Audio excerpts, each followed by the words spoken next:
Hey y'all, it's Yvonne Emily Lizondo. I just finished a very quick astrology update on a video I just posted, and I wanted to talk about Mercury retrograde, but I didn't want that video to go on really, really long, so I decided to make another one for Mercury retrograde. Anyhow, so Mercury would, since Saturday, I think evening, has stationed, in other words, stops, and now it's transitioning retrograde.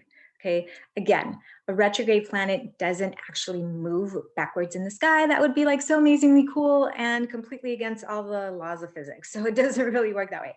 What that means is that the elliptical from our perspective of any planet that we see as turning retrograde means that the elliptical has come to a point that from our viewpoint here on Earth, it literally looks like it starts moving backwards. The way that I always compare it to is like if you're at a stoplight, right, and the guy next to you, I'm in my Mustang, by the way, because I love my Mustang.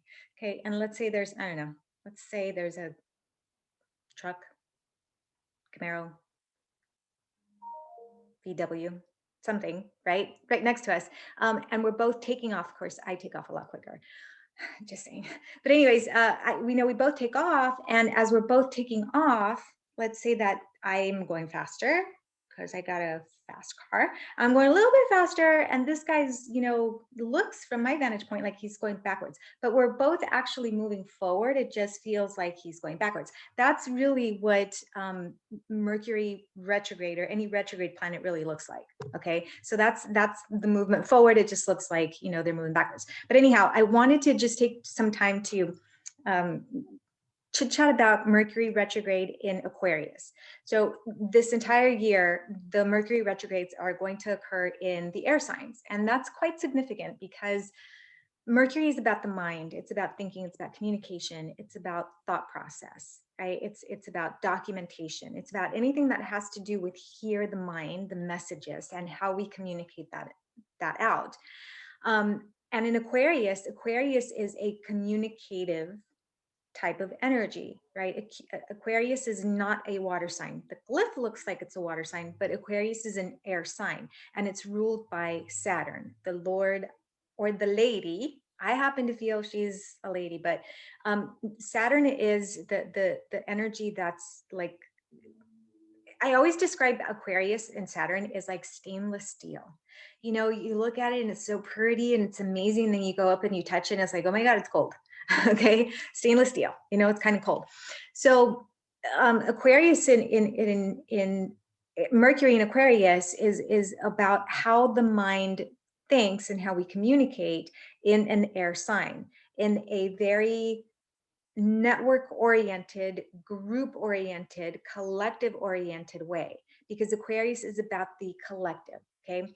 But Aquarius doesn't want to be necessarily part of the collective or the group. It's about the collective, but it doesn't necessarily always want to jump in and participate. So there's like this detachment factor that occurs with Aquarius, and it can come across as emotionally aloof, okay, not caring a whole bunch, so it's kind of like, my mom is Aquarius rising, and I love my mom. She's Gemini sun and she's Aquarius rising, and my mom, okay, I'm 51, okay, and my mom still sends the whole family messages about, hey, don't forget to say happy birthday to so-and-so, and hey, guess what happened to, your niece today, and make sure you reach out, and hey, everybody, somebody's not doing so well. So she's the communicator, okay, the person that brings the people together, and that's very much Aquarian-like energy.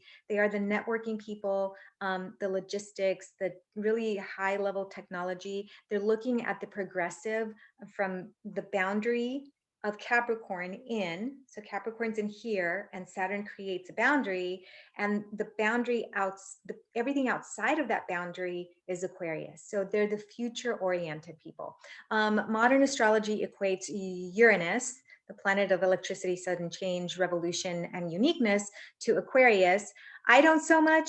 But I could see where that relates. But for me, Saturn is still the ruler of Aquarius, and so it's everything outside of out of the box, out of the boundaries. Okay, so what does that mean for Mercury retrograde? Well, again, when we're considering retrograde, it's internalization of that particular planet, and any retrograde, the planet doesn't quite function normally. There's a kind of, it's having a bit of a challenge, kind of getting to where it needs to get and what it needs to do. But that's not always a negative thing, right? Sometimes we need things to break down. Sometimes we need our car not to start. Not that I'm jinxing myself. I'm not, or anybody else. But or a computer to go on the fritz a little bit, or the oven, or our stuff to get lost in the mail, so that we can learn patience, or we can learn how to fix things on our own, or we can learn that we have the will and the power, or sometimes we just need to reconsider things. Okay, so retrograde is not necessarily a bad thing, but if you're kind of iffy about what's going on, during Mercury retrograde, especially in these air signs, I like to work with 4 specific crystals during this time. And the first one is amethyst. Okay, I love this piece of amethyst. Okay, amethyst is about that spiritual connection. It's about the higher mind. It's about how amongst other things that amethyst does, right? It connects to that external messaging process, if that makes any sense. Okay, the other one that I really enjoy working with is Lapiz Lazuli. Look at that gold on there.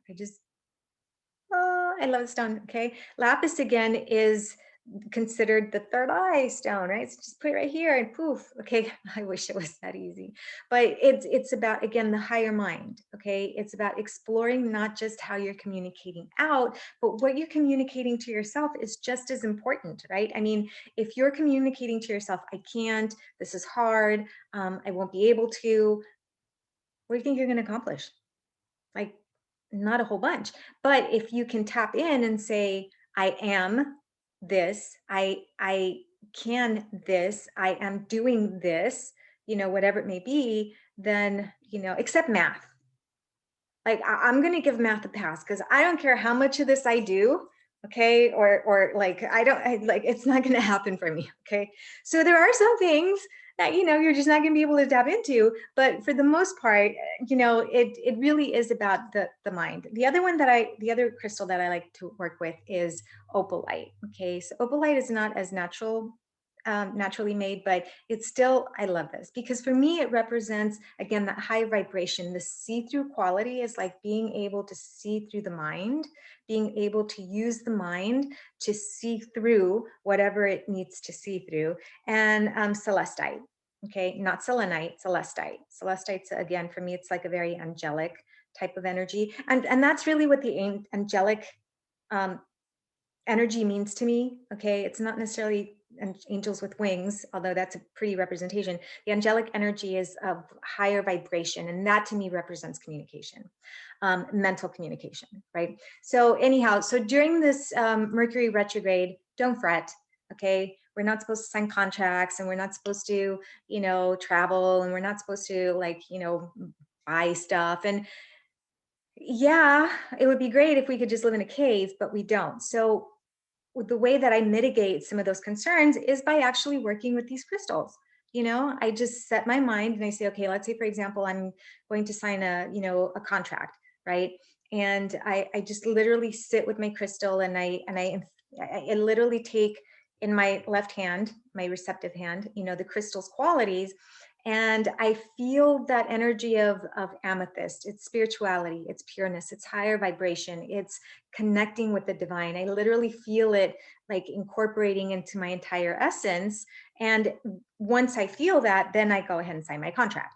Okay. Now, nothing is 100% proof. Mercury retrograde. But you know what I mean. But it helps us intentionally tap into that space that we need to be, especially when planets are retrograde, because we know that we may have a bit of more of a challenge tapping into and expressing those qualities of that planet. So you may find yourself, Mercury retrograde, like munching your words, just like I do. I have Mercury retrograde at the very top of my chart. So I'm always messing my words. Like my words are in here and I'm like, yes, I know what I want to say. I know what I want to say. And then they get to here and they're like, blah, blah, blah, blah. Anyways, so setting intention is always, always, always going to be helpful, whether you're working with a retrograde planet or not. But these are my go-to solutions. Try it out.